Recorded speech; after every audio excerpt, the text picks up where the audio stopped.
आप सबका आपके अपने YouTube चैनल की कथा टीवी पर मैं मीनू शर्मा स्वागत करती हूँ। सभी को मेरा राधे राधे। ओम नमो भगवते वासुदेवाय नमः।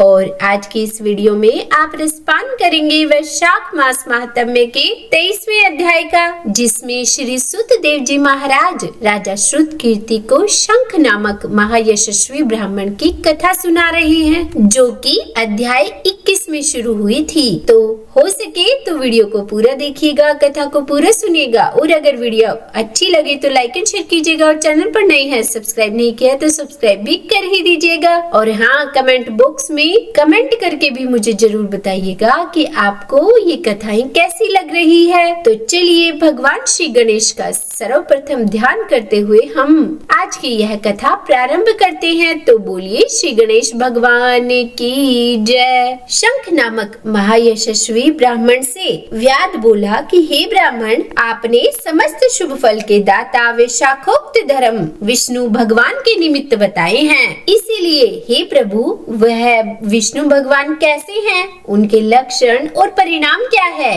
कैसे लोग अपने सद्भावों से इन्हें जान सकते हैं, और वैशाख धर्म क्या है जिससे विष्णु भगवान इतने प्रसन्न होते हैं, यह सब मुझे आप बताइए, मैं आपका सेवक हूँ। तब व्याध के इस प्रकार पूछे जाने पर जगत के ईश अनामय नारायण को नमस्कार करके शंख मुनि व्याध से बोले कि हे व्याध, सुनो, मैं विष्णु के कल्मश रहित रूप का वर्णन करता हूँ। यह रूप ब्रह्मादि से लेकर किसी मुनि के ध्यान में नहीं आता। विष्णु भगवान पूर्ण शक्ति युक्त निर्गुण अनंत सच्चिदानंद रूप हैं। संपूर्ण चराचर विश्व उन्हीं के आश्रय और वश में है। अब मैं तुझे उसी परमात्मा साक्षात ब्रह्मा का लक्षण बताता हूँ, जिससे उत्पत्ति, स्थिति, संहार, आवृत्ति, नियम, प्रकाश, बंधन, मोक्ष और वृद्धि होती है। इस परमात्मा के जन्मादि तो केवल शास्त्र से जानने योग्य हैं। वेद, स्मृति, पुराण, इतिहास, पंचरात्रि और महाभारत ये विष्णु भगवान के आत्म रूप हैं। इन्हीं के द्वारा विष्णु भगवान जाने जाते हैं, अन्य किसी प्रकार से नहीं जाने जाते। इनके जन्म, कर्म और गुणों को जानकर प्राणी मोक्ष पाते हैं। कर्म से विष्णु भगवान का महात्म्य सातिशय होता है। इसी प्रकार देव, ऋषि, पिता और माता प्रत्येक में शक्ति रूप से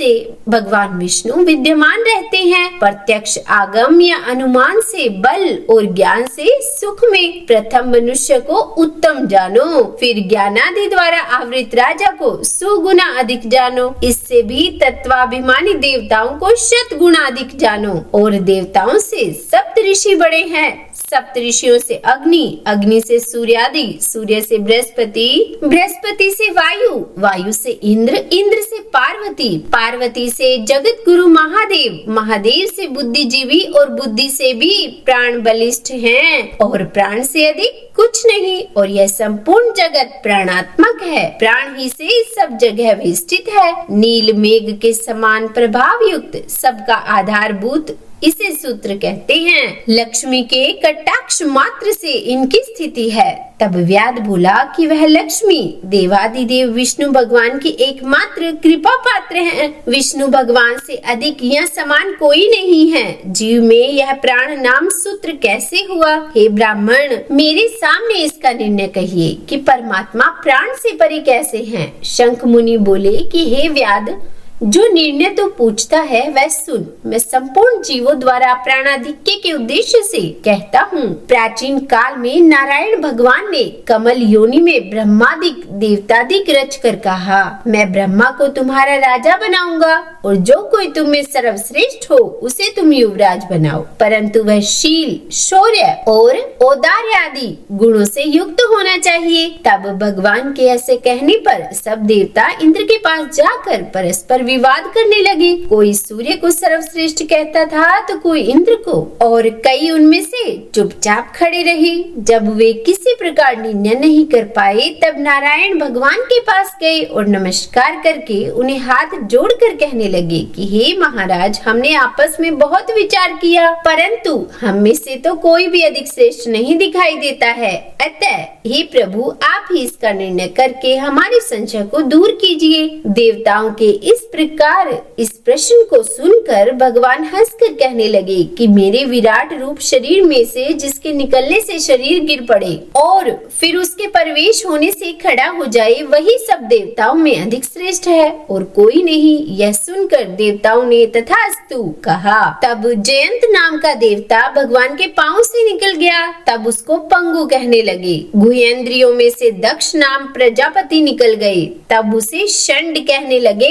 हाथों से संपूर्ण देवताओं का स्वामी इंद्र निकला तो उसे हस्तहीन कहने लगे। नेत्रों से सूर्य निकला तब उसे काना कहने लगे। नाक से अश्विनी कुमार निकले, उन्हें नासिका रहित कहने लगे। कानों से दिशाएं निकली तब उन्हें बहरा कहने लगे। जिह्वा से वरुण निकल गया तो उसे अरसक्ष कहने लगे। वाणी से वाणेश्वर अग्नि निकला तब उसे गूंगा कहने लगे। रुद्र मन से निकल गए तो उसे जड़ कहने लगे। इसी तरह सभी देवता शरीर के विभिन्न अंगों से निकलते रहे, पर फिर भी शरीर तो नहीं गिरा। वह सुनते रहे, खाते पीते सूंघते बोलते चलते रहे। फिर प्राण के निकलते ही उसे मृत कहने लगे। तब देवता विस्मित हो कहने लगे कि जो कोई हम में से इस गिरी हुई देह को उठाने में समर्थ होगा वही सर्वश्रेष्ठ है और वही युवराज भी बनेगा। और ऐसी प्रतिज्ञा कर क्रम से जैसे जैसे निकले थे वैसे वैसे ही प्रवेश करने लगे, परंतु देह फिर भी न उठी। अंत में प्राणों के प्रवेश करते ही शरीर उठ खड़ा हुआ।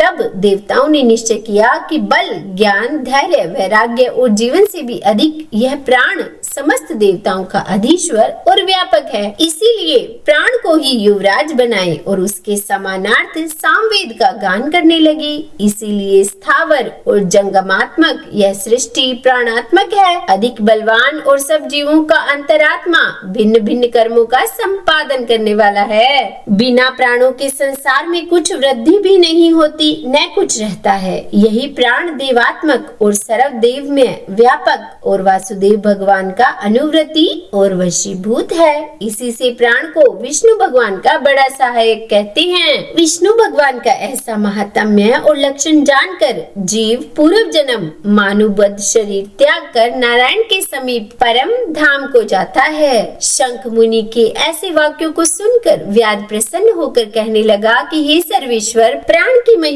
जो कहीं भी विदित नहीं है, न ही सुनी गई है, आप मुझसे कहिए। तब शंख मुनि बोले कि हे व्याध सुनो, प्राचीन काल में देवादिदेव अनामय नारायण भगवान का अश्वमेघ यज्ञ द्वारा पूजन करने के लिए प्राण गंगा तट पर गया। वहाँ बहुत से मुनियों को संग लेकर हल से भूमि को शुद्ध करने लगा। जहाँ पृथ्वी के नीचे गुफा में कण्व नाम के महात्मा समाधि लगाए हुए बैठे थे, वह हल से बाहर निकल आए। तब प्राण को अपने सामने खड़ा देख क्रोध से शाप देते हुए बोले कि तेरी महिमा तीनों लोक से जाती रहेगी और भूलोक में तुझे कोई नहीं मानेगा। तब मुनि के ऐसा कहने पर क्रोध पर प्राण बोला कि मैं तो निरपराध हूँ, आपने मुझे बिना अपराध के ही श्राप दे दिया है। इसीलिए हे कण्व, आप गुरुद्रोही हो और आपकी वृत्ति विश्व में निंदित हो। तभी से संसार में और विशेषकर भूलोक में प्राण की महिमा प्रसिद्ध नहीं है और शाप के कारण कण्व गुरु को वह मारकर